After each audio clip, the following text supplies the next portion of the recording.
As you can see, people are enjoying themselves, trying to get in some food, some fun, some rides before it gets hectic tomorrow. Right now it's about 100 degrees and tomorrow the high is supposed to be 99 again. But hopefully by the weekend we're supposed to see a drop in temperatures. It's only supposed to be high 70s, low 80s. Maybe that means I won't have to carry around my extra deodorant. The committee ultimately decided to table a final decision on funding until proposals and information from other early childhood education partners around the state are heard. The most recognizable venue we have is probably Colonial Life Arena. This 18,000 seat venue has really put Columbia on the map, and larger names are starting to flock here. The women's basketball team brought a championship back to Columbia a few years ago, and the women's soccer team hopes to do the same when they kick off their tournament run tomorrow night at 6 p.m. here at Stone Stadium. The conditions are expected to be about the same as they are now, mid-40s, windy, rainy unfortunately. For Carolina News, I'm Drew Hill.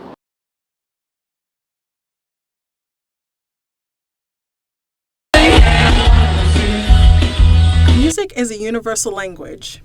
It gets people excited and makes people feel, which is why people love concerts.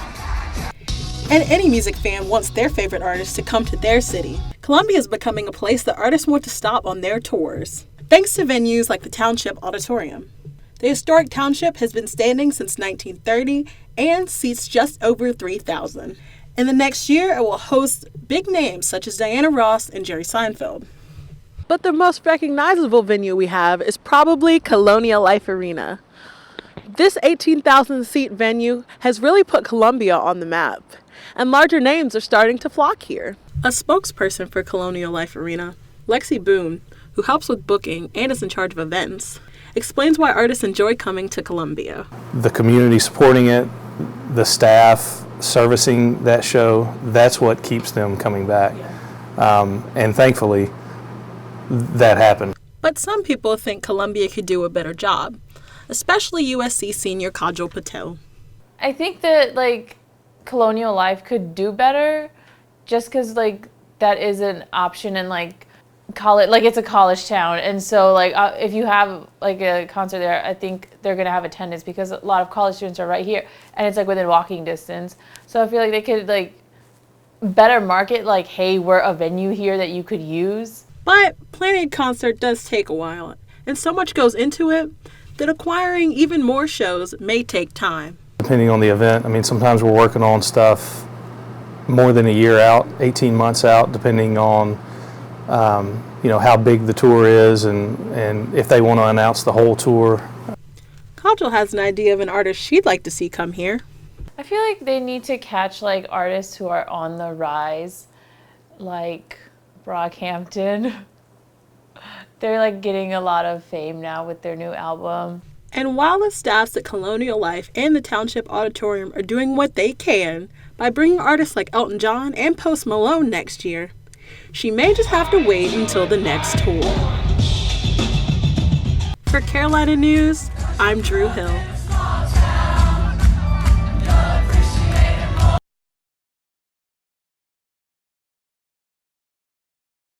We're also there for the law enforcement part of it as well, too.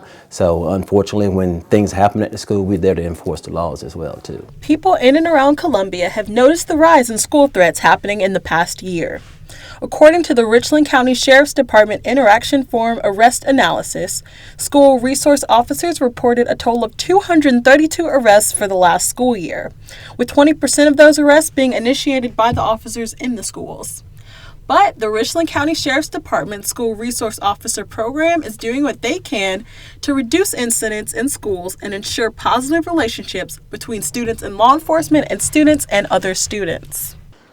The Richland County Sheriff's Department School Resource Officer Program services schools in Richland Districts 1 and 2, from elementary all the way up to high school. I spoke with Lieutenant Verlin Rhodes of the Sheriff's Department to ask what the goal of the program is. Not just security of the schools, basically. Our main thing is to help to bridge the gap between the younger generations and law enforcement primarily.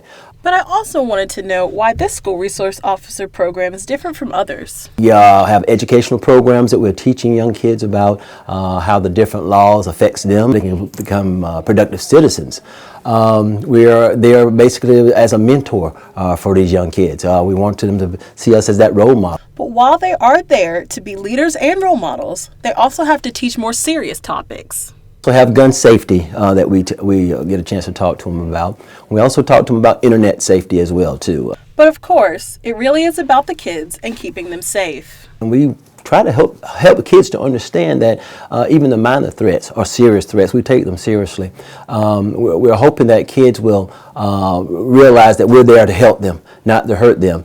I reached out to the Chief Communications Officer for Richland School District 2 to see if we could speak with some students or school officials.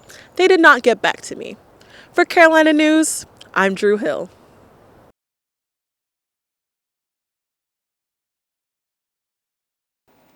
Hey guys, I'm here at the South Carolina State Fair where, as you can see, people are enjoying themselves, trying to get in some food, some fun, some rides before it gets hectic tomorrow. As I'm sure we all know, the South Carolina State Fair is here, and people are getting tickets, getting on rides, and having food. But with all these people, this adds more traffic and parking issues. Not only is the fair happening, but it's Saturday in South Carolina, which means a home game versus Florida, and it's supposed to rain. So this means more people were out today.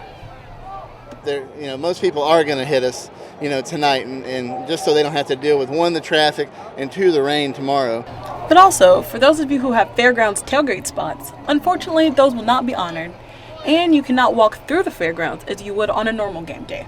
But there are other ways than driving to get around tomorrow. I know the USC shuttle will obviously be running like always. It'll be dropping off on Rosewood Drive. We have our free shuttle that we have on Friday, Saturday, and Sunday that operates from 2 p.m. until midnight, with 10 p.m. to midnight only being return trips from the fairgrounds to the to the State Museum. But whatever you do, be sure to have fun and stay safe. For Carolina News, I'm Drew Hill.